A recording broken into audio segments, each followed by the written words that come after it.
Welcome to Where Secrets Go to Die, the disappearance of Derrick Henagan. From the Detroit Free Press, I'm John Wisely.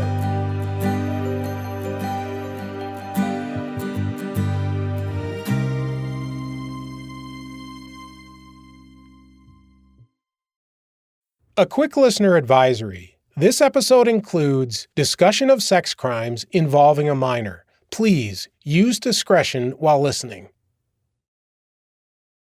When we first started recording this podcast, it was January 2020. We fanned out to almost all points on the compass. We stared into a snow squall as we drove north across the 5-mile-long Mackinac Bridge to get to the Upper Peninsula. We traveled west to Hartford, Michigan, where we took a tour of Derrick Henagan's hometown in a cruiser driven by then Police Chief Tressa Beltran. We also headed south and took a very long one-day road trip to Kentucky to see Renee Bottbill, the second wife of State Trooper David Moeggenborg. But then COVID arrived, and we didn't travel much at all. All of us at the Free Press pretty much covered one topic, the pandemic. It was all COVID all the time, and that was certainly understandable. It was altering every phase of life, killing millions, and at least one of the people in this story. From a news perspective, there were so many different angles to chase regarding COVID, and we chased a lot of them. I dodged the virus myself for a long time, but eventually it found me. I was lucky. I came through it just fine, but the cough lingered and affected my voice, which you may have noticed in some of these recordings. I stuck with it because for me, as a reporter, this was the story I needed to tell. The story of Derrick Henagan and Dyanna Maddox and Trooper David Moeggenborg. The story of Jody Newman and Mike Niger, or as I like to refer to those two, the bounty hunter and the body hunter. One of the last bits of reporting I was able to do before COVID came in March 2020. It was not quite 2 weeks before Michigan shut down, and I traveled to Newberry for a sentencing hearing in a sexual assault case. The defendant was Derrick's former girlfriend, Dyanna Maddox. Dyanna was questioned repeatedly in the Derrick Henagan case, and suspicions have dogged her online and off for years. But she's never been charged, let alone convicted, of anything related to it. Under our system, she is, like everyone else questioned in this case, presumed innocent. The case that brought us to Newberry that day was different. It was one that had lingered since the fall of 2017. A state police investigation showed that in the summer of 2017, she became involved with a local boy. She was accused of having 2 separate sexual encounters with him, including one on the laundry room floor of a low-rent motel near the prison on the south side of Newberry. The boy testified that he was living with his father at the motel at that time. Dyanna visited. They drank cheap vodka together before their second encounter. Dyanna was 43 at the time. The boy was 13. So under Michigan law, that's not sex, that's sexual assault. The boy told police he sent nude photos of himself to Dyanna. He said she told him he was good at sex. Dyanna appeared to have had an ulterior motive. The boy testified, quote, "She asked me if I had any speed, and I told her I took Vyvanse. And she asked me if I had any, and I said no. I don't have my prescription right now. And she's like, you should get it.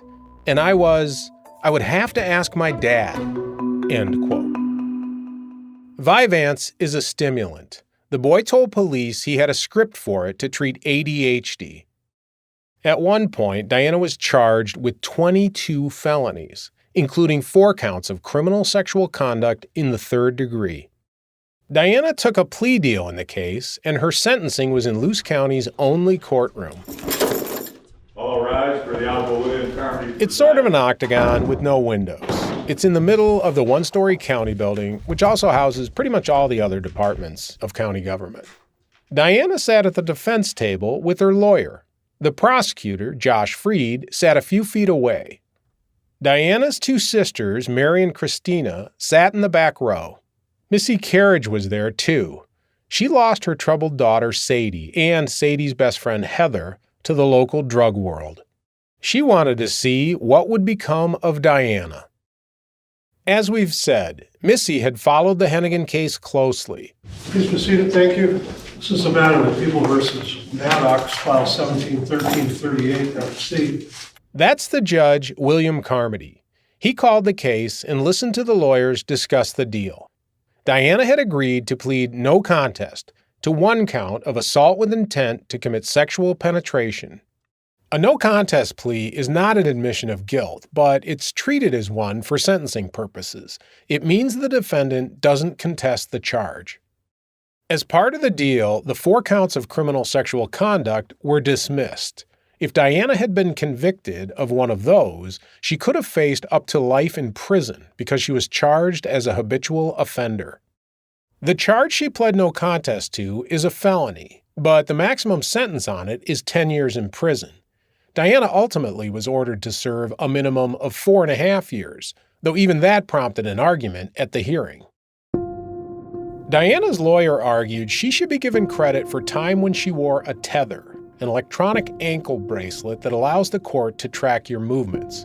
But prosecutor Josh Freed said she should only get credit for time she served in jail.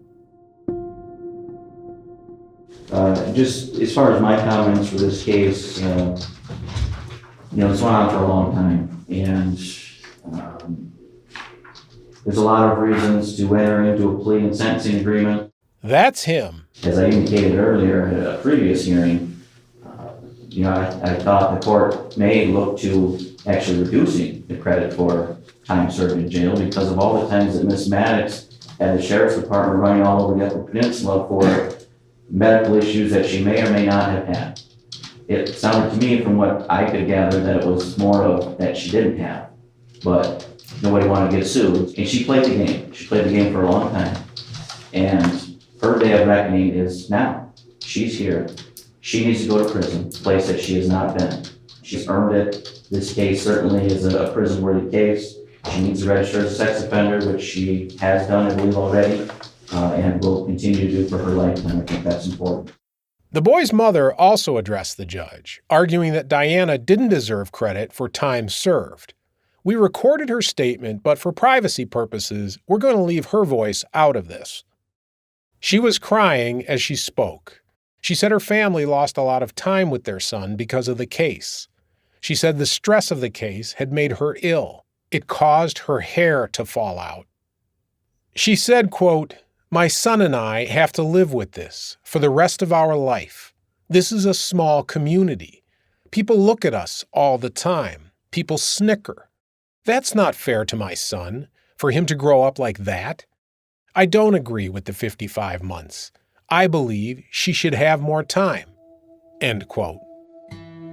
Quote, "You destroyed us. You don't understand. A lot of people don't. But you have no idea what that does to a child and family." End quote.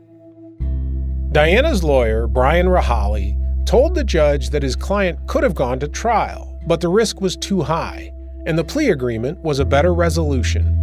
She had earned her way to prison, not just with the acts that are alleged here, but also certainly the lifestyle that she has lived over the past decade or so.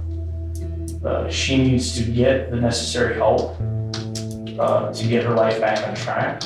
The Department of Corrections will provide, hopefully, the necessary tools for her to do that.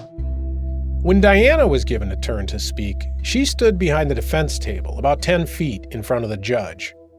He was elevated slightly on the bench. His silver hair contrasted with his black robe. He looked up from the papers in front of him, and he pulled off his glasses to eye Dyanna. She was wearing a jail-issued neon orange jumpsuit. Her hair was tied up in a bun on top of her head. She read a statement from a piece of paper, choking up at times as she spoke. Since this case has originated 2.5 years ago, I'd have to say that my soul has been consumed with nothing but sadness and full regret of all of this from even ever taking place. I accept full responsibility for my actions, and I'm certainly not proud to think that I may have caused turmoil and sadness for my actions in my victims, his family, or anyone's life. When I think of the entirety of the case, I feel remorseful, regretful, and I won't stand up here today making excuses on my own behalf. I realize that this is not my first arrest. I truly believe that I can turn my life around if I was given a second chance. Dyanna went on to say that she'd successfully completed a drug rehab program in the past, that she had successfully run her own daycare business, and she had 2 associate's degrees and a certificate in phlebotomy. She noted that she wanted to be a mother and a grandmother to her family. All of us as brothers, sisters, mothers, fathers, have to resist life pressures and stand firmly believing that God will pave the way for us. He's the only way, and the only way forgiveness and salvation. So with this all being said, one could say that if you can change the way of life you are living, then you can change the way of the law. And despite the consequences, I know enough to never stop fighting to find a solution and never give up on myself. I will live again and show everyone in my family and in the community the true, honest, sincere, caring person I know myself forever to be. I'm wholeheartedly remorseful, and the truth not only will change the world, but the truth will change my life. Judge Carmody didn't seem impressed with Dyanna's words. Remember, she already had felony convictions for drug possession. This case has traveled a rather tortured path, and for the most part, as a result of your own actions, Ms. Maddox, you've been given any number of opportunities in the past only to basically flaunt the system with your actions. The judge said he wouldn't give her credit for time served on tether. You've continued to play games for the last X amount of years and months with this court, with the people. I'd like to find some positive to say here, despite your words. The court has heard and does hear at these points in time most people's come to Jesus moment. This court finds that it rings hollow. All I have to do is look at your record, take into consideration what opportunities you've had that you've thrown away. So for this court to find at this point in time that life has changed for Dyanna Lynn Maddox, I don't buy it. I don't buy it. You've earned your way to prison. You're going to go to prison. I'd like to, along with your client or your attorney, believe that prison might be beneficial. I don't see it happening, given all past actions of yourself. The judge sentenced Dyanna to a minimum of 55 months in prison. After the sentencing, sheriff deputies escorted Dyanna out of the courtroom. By then, her eyes were red and brimming with tears. She mouthed some words to her family, but I couldn't make out what she said. I asked Dyanna's attorney if she wanted to give us a comment. She didn't. Neither did he. I went out in the hallway to see if maybe one of her sisters would talk to us. I caught her sister Mary and asked if she wanted to speak on Dyanna's behalf. I don't want to talk to you. Just shove them mics up your ass. We didn't leave it on that note, though. Michigan has only one prison for women, and it's much closer to me, only about 35 miles southwest of Detroit. So I reached out to Dyanna through the prison email system. At first, she thought I was Jody Newman, the bounty hunter, pretending to be a reporter. Eventually, she believed me. She wrote back and sounded open to talking. Quote, "Before I do consider speaking with you, I have one question. What is your interest in writing about Derrick and why?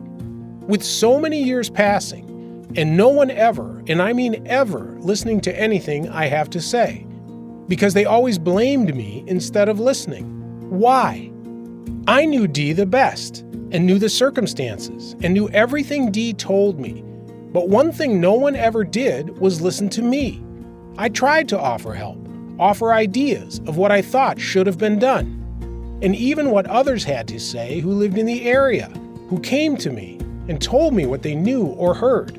So why? The only way I'd agree to much more than this is this. Will you be the one to listen and not blame me and just maybe help solve this? You're going to need time to put into this to talk to me, and it won't just be an hour or two. I assure you of this much." End quote.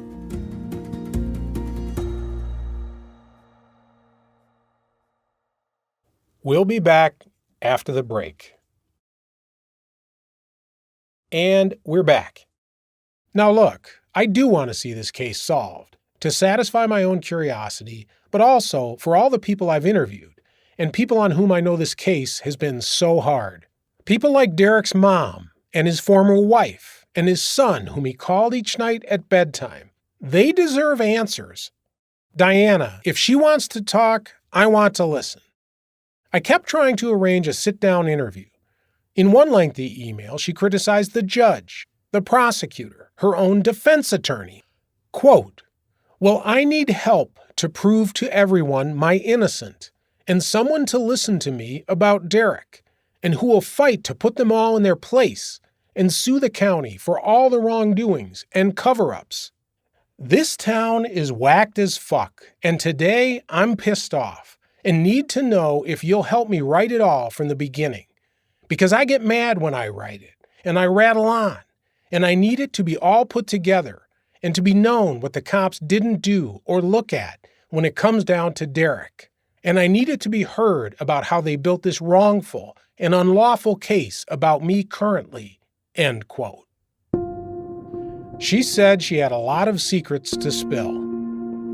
Quote, "I think I'm the one to do it and to bring it all up, 'cause the dirty laundry needs cleaning. And once society hears all that I know about the system in that town and what they done or didn't do, well, trust me, I'll be the one sitting on the beach drinking pina coladas, not them. I need help. Will you get my story to those that can help me and want to take this on?" End quote. In her next email, she said the prosecutor and the police were out to get her. She wrote, quote, "I have been wrongfully convicted over Luce County thinking I could solve the Derrick issue." End quote. In a final plea for a jailhouse interview, I told her that we already have her voice in recordings from Jody Newman, but I wanted to give her the chance to speak for herself. She wrote back and said no.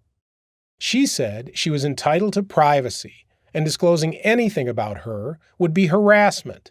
Quote, "I may not be put on display for the entertainment of the media or the public." End quote. Dyanna ended that email saying she had no further comment. But then she sent me 2 more emails. She claimed Jody's recordings were fake or computer-generated, maybe artificial intelligence. She also said that they were, quote, "illegally obtained," end quote. She threatened a lawsuit, and she accused Jody of making the recordings to, quote, "personally cause harm to me and to taint the community I'm paroling to," end quote. Whatever Dyanna had to say about Derrick Henagan, David Moeggenborg, Jody Newman, the town of Newberry, and all the rest, she wasn't saying it to me. We never did get that prison interview. After Dyanna served her time, she was paroled back to her hometown of Newberry, where she's now a registered sex offender. I thought I'd take one final chance at an interview, and I knocked on her door, but she wouldn't talk to me. I really wanted to talk to her. I suspect she knows a lot about a lot of things in the UP. Now again, as it relates to Derrick's disappearance, Dyanna is presumed innocent. Since she won't defend herself, at least to me, let me take a stab at defending her. She did call Derrick's mom, Betty, and his ex-wife, Sherry, to say he was missing. She called the police to file a missing persons report and asked them to search the woods near the house. Now, she did that 3 days after he disappeared, but she did it. Jody said Dyanna created a missing person flyer and tacked up copies around town. A copy of it also appeared in an ad in the local paper, the Newberry News. It included a photo of Derrick and a description of his last day. It urged people to contact her if they had any information on his whereabouts. It included her phone number. It also said tipsters could contact state police. She allowed police to interview her at least 10 times and to give her a polygraph test. You can argue those don't seem like the actions of someone who was involved in his disappearance. Besides, if she wanted Derrick out of the house, she had an out. She could have just called the cops. He had active warrants and would have been arrested. The lease on the house was in her name, and by the time he got out of jail, she could have had his stuff sitting on the curb. I also think of Trooper David Moeggenborg, who's not here to defend himself. What case can I make on his behalf? You've heard a lot of his baggage in earlier episodes, and he's a story in his own right. But was he connected to the disappearance of Derrick Henagan? That's a tough call. You heard his families tell me they believe it is possible because of the things he said and did to them. The state police searched his property for Derrick's remains, and they lab tested an axe found at his home. But nothing came of those things. Moeggenborg did pick up Derrick for driving without a valid license a few months before he disappeared, and he took the B&E complaint from Dyanna, who said she suspected Derrick stole her guns. Jody Newman says Dyanna boasted about having Mo in her back pocket, and there's at least a suggestion that Dyanna, or possibly one of her sisters, had his phone number. But police reports show he continued to investigate Dyanna's stolen guns for months after the reported break-in. Is that something he'd do if he knew Derrick was dead? Did he just happen to be close enough to this that all of his baggage demanded scrutiny? I can't say for sure. I will say this. In my read of the reports, police missed opportunities all over the place, on multiple lines of inquiry.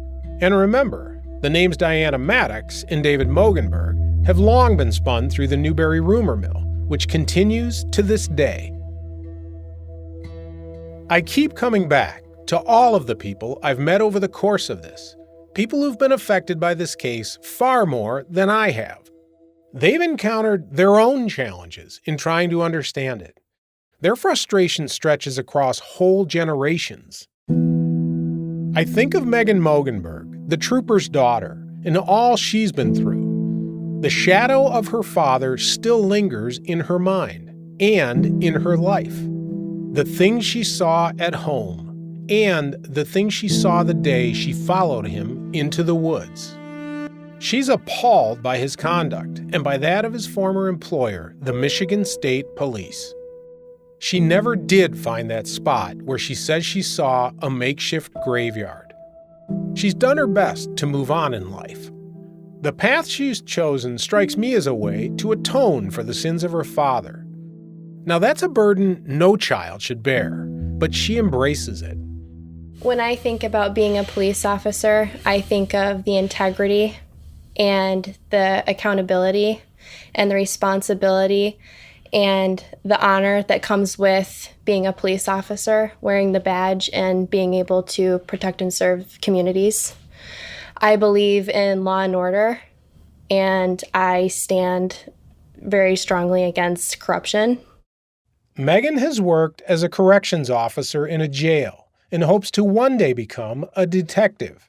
I just want to do something that matters. I want to do something very meaningful with my life, and I want to take policing in a very good direction, because with everything that's gone on in the world right now, I feel like that change needs to happen. It needs to be, it needs to happen. There's just no other way around it. We need change in how we police. And you could be that change. Yes. I intend to be that change. Meghan is not the only one in this story left with questions about a father. As I mentioned previously, I tried reaching out to Derrick's former wife, Sherry, and their son, Race, but we couldn't connect. Then I caught a break. It was a Friday morning after Thanksgiving. I had the day off and was spending the weekend with family at my sister's house. We had a big turkey dinner the night before. The house was still full, and we were kicking back waiting for football to start on TV. I was lying on a couch when I checked Facebook on my phone. I saw a message from Race Henagan. I immediately sat up straight to read it. His name startled me. Here's what he wrote. Quote, "Hello, John. Saw this a while back and wasn't in the best spot to give a proper response. Yes, I can talk to you. Let me know a date and time, and we can set something up. I'd like more publicity on this case, as it's been quiet for a long, long time." End quote. This was very good news. There's plenty of heartache here. I never got to speak to Betty Henagan, Derrick's mom, to truly understand what this whole experience was like for her. She died before my reporting began. Missy's daughter, Sadie Overland, died before we could speak to her. Brian Mitchell, Dyanna's former brother-in-law, died of COVID after we interviewed him. Bert Crawford, the dog handler you met in episode 1, he died too, just as we were finishing up work on this podcast. But now I had the chance to speak to someone who lost as much as anyone that day Derrick disappeared. Someone who's largely been forgotten in the anguish of this case. He's not a suspect or a witness or an investigator. He's a young man who has longed to know, since he was a little boy, what happened to his dad.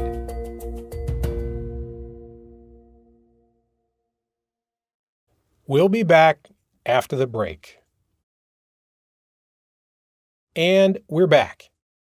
Audio producer Tad Davis and I arranged to meet Race as soon as possible, which turned out to be the Tuesday after Thanksgiving. When we pulled into the parking lot of Race Henagan's apartment complex, we got a little confused trying to find his building.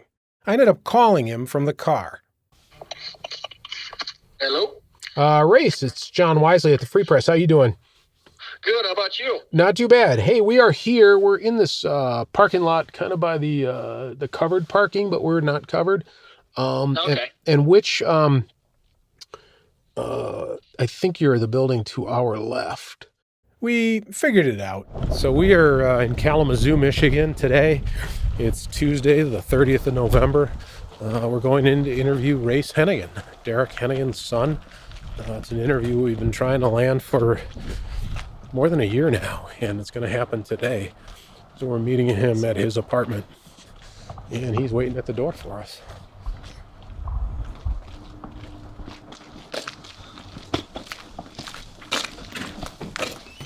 You Race? Yes, sir, John. John Wisely, very nice to meet you. We made it inside and found a tidy apartment that Ray shared with his girlfriend, Sierra, and their new dog, Minnie, a pit bull they rescued from a shelter a few days before. My dog may bark, but should. Okay. What's her name? Minnie. She's gonna bark until you pet her.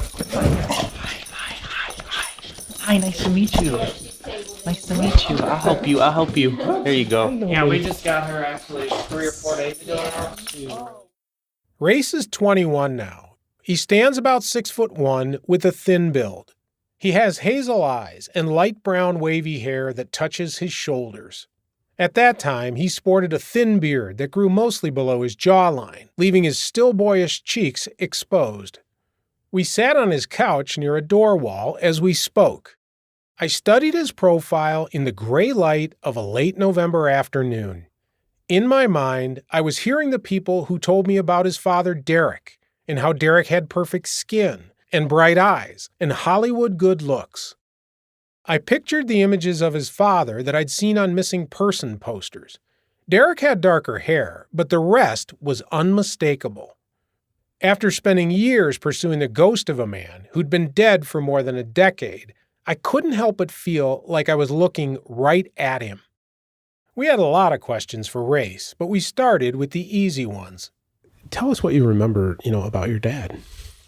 Well, from my point of view, I mean, he was like, the good old American dad. I mean, he was your dad. You looked up to him as your superhero. I mean, you could ask him anything, and you went to do stuff with him. He showed you how to do fun stuff. Showed you how to throw football. I mean, stuff like that. Play baseball, ride a snowmobile, a four-wheeler, stuff like that. I always knew him as a loving person. He always loved me. It was always good spending time with him when I could. Obviously, I was very little when this all happened, so I don't remember very much. There's just tidbits of memory, but they're good memories for the most part. So Yeah. Race was still a month shy of his 6th birthday when his father disappeared in 2008. We talked about his life these days. Race likes motorsports, much like his dad did. My grandma is giving me her 56 Bel Air with a 406 small block Chevy and turbo 350 transmission, Ford 9-inch rear end, stuff like that. Nice. It's a bad car, so that's where I spend most of my free time is wrenching and building stuff. I like fishing a lot, hunting. It's just applying myself to do something pretty much in my free time, just keep my mind off of things. We asked about his mom, Sherry. We had arranged to interview her when we visited Derrick's hometown of Hartford, but she said she was suffering from a migraine that day and couldn't do it. We tried other times to set it up again, but it never happened. Some people who know her well told us she has really struggled since Derrick's death, and it's hard for her to talk about it. Race confirmed that. She probably didn't want to talk to us at this point. I honestly doubt it. She didn't even want to make beans for Thanksgiving, so. Did you spend it with her? Yeah. Kinda. But she was certain.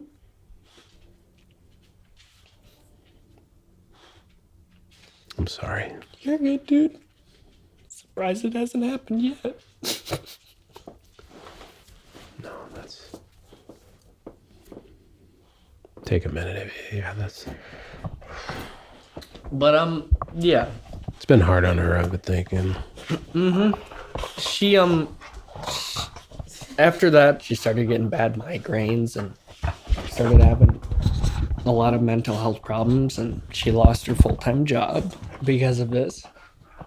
Wow. And, we had to live with my grandma, which this isn't a bad thing. I'm just crying because I'm crying.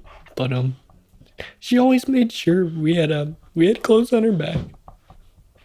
And, we were fed and stuff like that. Race said his mom never really got over Derrick's death.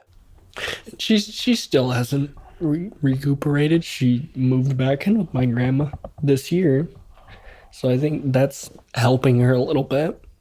Race has had to grow up fast. He was close to his grandma, Betty Henagan, and to her boyfriend, Tom Strand. He started working at about age 16, doing things with his hands. He does auto body work and other mechanics, and he likes to restore cars. As much as we wanted to hear what he knows, he also wanted to know what we know. Race said the state police haven't given his family updates in years.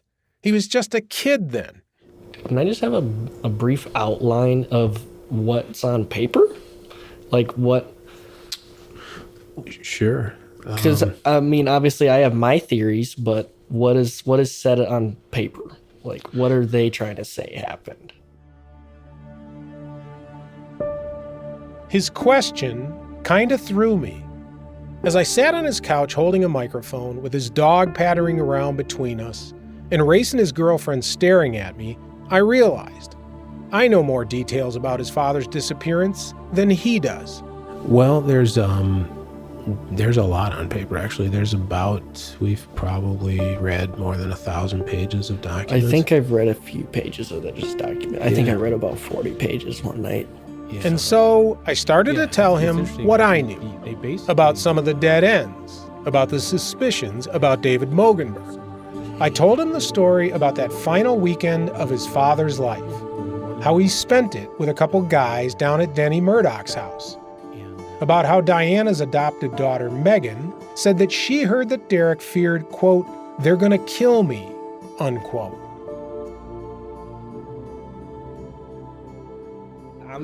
My dad wasn't a pussy.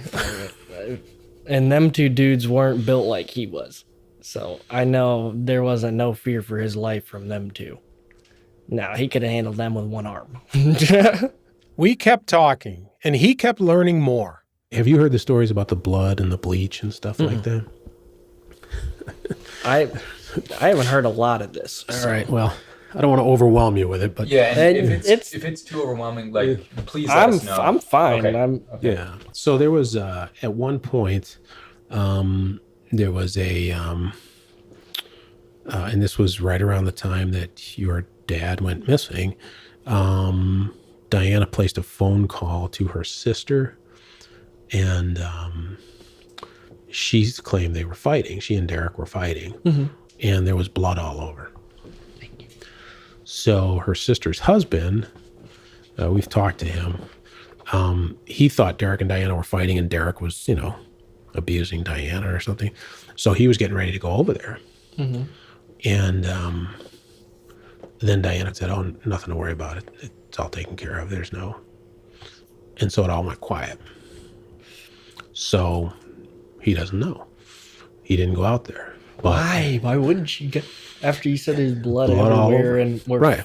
They're fighting real bad, and there's blood all over. He's hurting me or whatever she possibly said. Why wouldn't you still go at least to make sure everything's okay? Obviously, Race knows he can't bring his father back, but there are some things he hopes for. What would you like to see happen? The case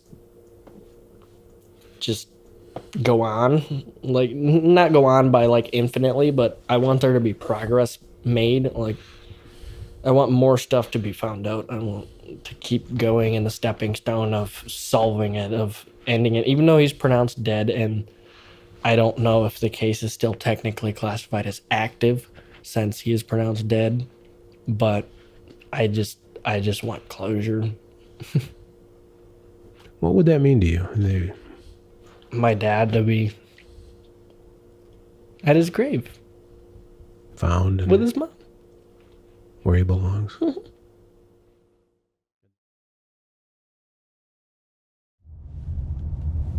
is a big place there.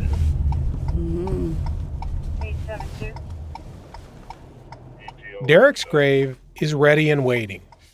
When we visited Hartford, Police Chief Tressa Beltran took us there. And this is the cemetery. What is the name of this cemetery? Maple Hill Cemetery.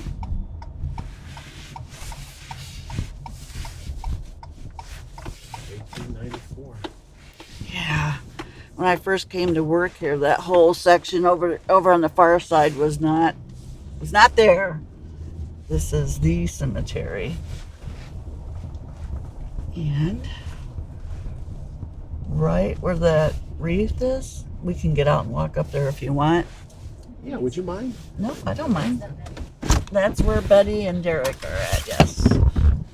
As a matter of fact, between me and Tom and her mom, we keep that maintained as best we can. We got out and walked up a slight hill. From the crest of it, I could scan the entire cemetery and see immediately that we were the only visitors there that day. It was January, but there was no snow on the ground. There was a stiff winter wind, though, which you hear from the tape. The graveyard is on the south end of Derrick's hometown of Hartford, just off the freeway. I could see the golden arches of a McDonald's and hear the drone of the semis as they rolled past. There are a few trees in the cemetery, but the wind made it feel barren. Okay, so Derrick's plot is right here. Betty's. They got him a plot? Yeah, they made him a plot once that they ruled that it was an actual homicide. They came out and made the plot, got the plot at the same time. Tressa bent down to straighten an angel figurine on the grave that had been blown over by the wind. Before Betty Henagan died, she arranged to get 3 cemetery plots. She's buried in the center one. To her left is a plot reserved for her longtime boyfriend, Tom Strand. And to her right is one reserved for her son, Derrick Henagan. His headstone is already engraved with his dates of birth and death. His death is listed as August 4th, 2013. That was 5 years to the day, they say. He was seen walking into the woods to meet Dyanna. A court ruled that's when he was officially considered dead.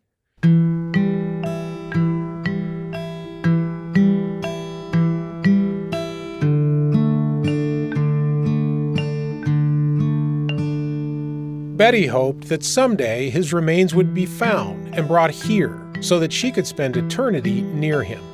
So far, his grave remains empty and his epitaph unwritten. We began this podcast searching for a different kind of graveyard, one with no headstones or angel figurines, one we thought might contain the remains of Derrick Henagan. That one was about 280 miles due north of the Maple Hill Cemetery in Hartford. That was a windy search, too.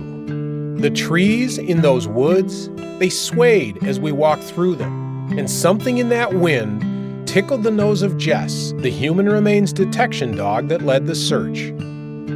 The process of telling this story for me has been a search, one not just for Derrick's remains, but also for the truth. What really did happen to him? Who was responsible for it? Why has no one ever been charged for his death? I haven't been able to answer these questions definitively, but I think we are closer today than when we started, and I hold out hope that this case still can be solved. Others do too, including Mike Niger. If in fact, there's more than one person involved in this case, those kinds of situations there, someone in the end will get pinched for something and might be willing to talk. The house where Derrick lived, someone could go in there now and take that drywall out and see what's behind it. The lab could come in and see what's behind there, take out that outlet. I think this case is solvable. Jody Newman also thinks this case is solvable. I keep fighting for justice. I keep fighting for Derrick. I keep telling people. I keep telling the next person, the next person, the next person. Whoever will listen, whoever will tell his story, whoever will do whatever it takes. It's a solvable case. Justice has to be served. I hope that by telling this story, we can stir a memory, or better, a conscience, that could unlock the whole thing. Maybe then we'll be able to bridge that distance between the empty grave in Hartford and the real resting place of Derrick Henagan.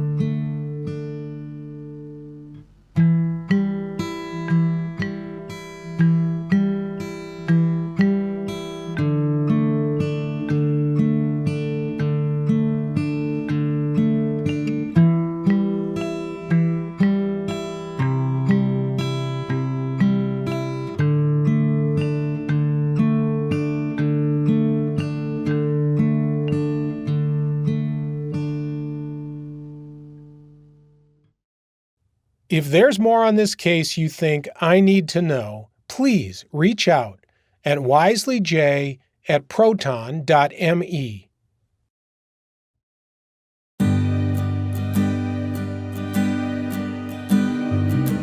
This podcast is a production of the Detroit Free Press. It was investigated, written, and hosted by me, John Wisely. Our executive director is Anjanette Delgado. Our executive producer is Darcy Moran. Kathy Kalashevsky is our story editor, and Jim Schaefer is our managing editor. Nicole Avery Nichols is editor of the Detroit Free Press. Sound design and mix by Garrett Tiedemann. Original theme music by Camilla Cantu and Brian Castillo. Thanks to associate audio producer Robin Chan and development and contributing producer Tad Davis. Adrian Roberts also served as a contributing audio producer. Gina Kaufman, Alicia Anderson, Darcy Moran, and Jim Schaefer were our fact-checkers. Herschel Fink conducted our legal review. Photos and video by Kathleen Galligan, Ryan Garza, Kelly Jordan, David Rodriguez Munoz, and Cody Scanlon. Brian McNamara designed the podcast logo and website presence. Pat Byrne, Brian Todd, and Kayla Cockrell provided digital design and development. Amy Hushka, Brian Manzullo, Alyssa Robinson, and Tanya Wilt handled audience strategy. Leah Olajide handled newsletter strategy. Thanks also to our print team, Joe Cebulski, Steve Peppel, Janet Graham, and Holly Griffin. Special thanks to Amber Hunt and Carrie Jr. II for their support, and Peter Bhatia, who gave this story room to run. Once again, a very special thanks to former Free Press photojournalist Kathleen Galligan, whose initial reporting was instrumental to this story. For more on this story, including photos, videos, and source documents, see our Where Secrets Go to Die show notes. Finally, thanks to all of you for listening to this podcast. This has been a passion project of mine for several years now, and I'm grateful to all the people who trusted me to tell their stories. I do hope you enjoyed it. If you did, please consider subscribing to the Detroit Free Press if you haven't already, or to the local paper in your area. Journalism matters, and it depends on readers and listeners like you.